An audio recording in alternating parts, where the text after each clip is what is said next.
Not only is the meat crawler effective on a spinner rig or with a single hook for rigging, or even a shaky head jig, it's also very effective to cut them in half and use just a small piece of it.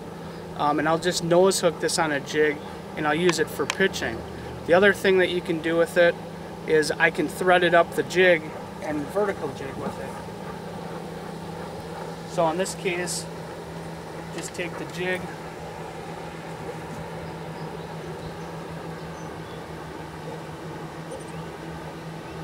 I'm going to vertical jig with this right now, so I'm going to thread it almost all the way up onto the collar of the jig. So there's my package right there. One of the coolest things about all the meat products are that they actually float. So in this situation, I'm going to be using it to vertical jig, and on the fall that tail will flip up real nice and naturally. But what's cool is when you're pitching or rigging any of these products, that as soon as you stop the movement of that lure or that bait, the tail will actually float up.